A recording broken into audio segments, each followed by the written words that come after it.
উত্তর দিনাজপুরে ফের জালিয়াতির পর্দাফাঁস। বায়োমেট্রিক এবং ট্যাব কেলেঙ্কারির পর এবার জাল নথি তৈরির চক্র। বিডিও অফিসের বাইরেই জাল নথির রমরমা কারবার চলছে। সরাসরি চলে যাব, পার্থপ্রতিম ঘোষ রয়েছেন আমাদের সঙ্গে। পার্থ, কিভাবে এই জালিয়াতির পর্দাফাঁস হলো?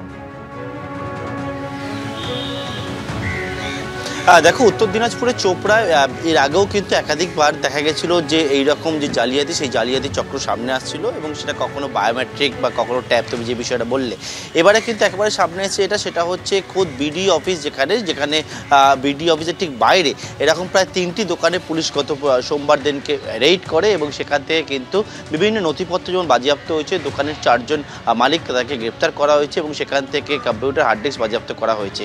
মূলত কিভাবে গোটা বিষয়টা বা কী হতো সেখানে কিন্তু যেমনটা জানা যাচ্ছে, পুলিশ তরফে দাবি করা হচ্ছে ওই যে দোকানগুলো রয়েছে যেখানে একবারে বিডিও অফিসের সামনেই বা বাইরেই, সেখানে জাল বিভিন্ন নথিপত্র বানানো হচ্ছিল, যেমন দলিল, জমির দলিল থেকে শুরু করে একেবারে আধার কার্ড, ভোটার কার্ড, এইরকম কার্ড বানানো হচ্ছিল। পুলিশের তরফ থেকে দাবি করা হচ্ছে বিভিন্ন সরকারি যে প্রকল্পগুলো রয়েছে সেই প্রকল্পের সুবিধা পাওয়ার জন্য এইরকমভাবে বেআইনিভাবে নথিপত্র বানিয়ে সেগুলো একেবারে বিডিও অফিসে নিয়ে চলে যাচ্ছে, বিডিও অফিসের বাইরে নথিপত্র বানাচ্ছে এবং সেখানে গিয়ে আবেদন করছে এবং এইরকমভাবে নথিপত্র নিয়ে যেটা বেআইনি কারবার, সেটা করার জন্যই কিন্তু এই কারবারটি খোলা হয়েছিল, যার জন্য মোটা টাকা পেত এই জালিয়াতেরা। ইতিমধ্যে পুলিশ জানাচ্ছে যে গত মার্চ মাসে তাদের কাছে প্রথম যে খবরটি আছে সেটা হচ্ছে এডিএসআর চোপড়া, তিনি যে জমি জমার যে দলিলগুলো রয়েছে সেগুলো যখন পরীক্ষা করতে দেখেন তখন দেখতে পান যে এক্ষেত্রে দেখা যাচ্ছে যে জমির যে দলিল সেখানে মনে করেন যে জাল করা হয়েছে এবং তারপরে সেই অভিযোগের পরে একজনকে গ্রেপ্তার করা হয় প্রথমে গত মার্চ মাসে। তারপরে তাকে জিজ্ঞাসাবাদ করে আরও এক ব্যক্তিকে কিছুদিন আগে গ্রেপ্তার করা হয় এবং সেই জিজ্ঞাসাবাদের মুখেই কিন্তু এই যে একেবারে খোদ বিডিও অফিসের বাইরে এই যে জালিয়াতির কারবার, সেই বিষয়টা সামনে আসে।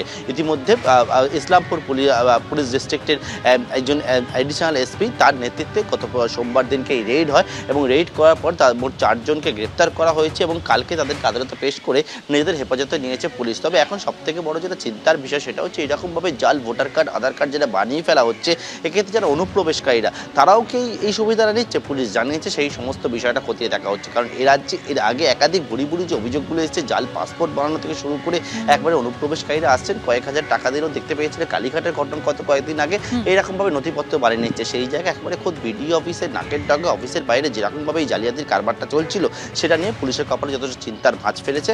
পুলিশ জানাচ্ছে সমস্ত বিষয় খতিয়ে দেখার কাজ শুরু করেছে, কত দূর পর্যন্ত বিস্তৃত সেটাও জানার চেষ্টা করছেন তারা। কুসুমিতা, ধন্যবাদ।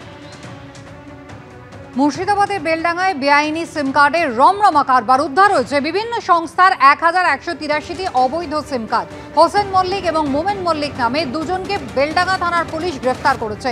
পুলিশ সূত্রে খবর, বিহার ঝাড়খণ্ড থেকে পুরনো কিপ্যাড মোবাইল এনে সিম কার্ড খুলে অবৈধভাবে বিক্রি করা হতো।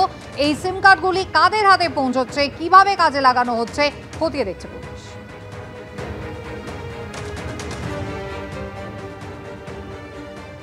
কালকে অ্যাকচুয়ালি আমাদের একটা সোর্স ইনফরমেশন ছিল যে মজ্জমপুরে কিছু ছেলে আনঅথরাইজড ভাবে কিছু সিম, যেগুলো দিয়ে সাইবার ফ্রড হয়, সেগুলো তারা স্টক করে রেখেছে।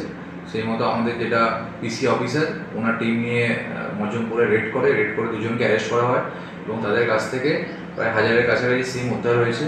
সেই দুজনকে আমরা অ্যারেস্ট করেছি। তাদের নাম হচ্ছে মোমেন মালিক আর হোসেন মালিক। তারা 2 ভাই সম্পর্কে এবং তারা বেসিক্যালি বিভিন্ন জায়গায় ফেরির কাজ করে এবং সেখান থেকে যে কিপ্যাড মোবাইল যেগুলো হয় সেই মোবাইলগুলোকে তারা কালেক্ট করে এবং তার মধ্যে সিম থাকে এবং সেই সিমগুলোকে তারা নিয়ে বিভিন্ন জায়গাতে লোকেদের বিক্রি করে। তো আমরা আরও তদন্তের মাধ্যমে আমরা আরও কিছু নাম পেয়েছি, সেগুলোকেও রেড করা হবে।